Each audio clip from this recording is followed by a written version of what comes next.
दिग्रस तालुक्यातील मांडवा येथे दिनांक 13 सप्टेंबरला मांडवा येथे महाराष्ट्रातील सुप्रसिद्ध भागवताचार्य तथा कीर्तनकार जी टॉकीज फेम भप रुपालीताई सवणे परतूरकर यांचा हरिकीर्तनाचा कीर्तन होणार आहे।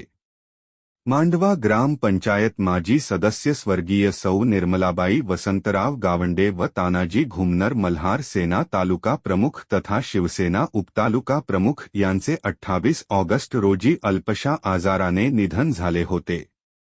त्याच्या 14वी निमित्त दिनांक 13 सप्टेंबरला मांडवा येथे महाराष्ट्रातील सुप्रसिद्ध भागवताचार्य तथा कीर्तनकार जी टॉकीज फेम भप रुपालीताई सवणे परतूरकर यांचा हरिकीर्तनाचा कीर्तन सायंकाळी 7:30 वाजता संपन्न होणार आहे।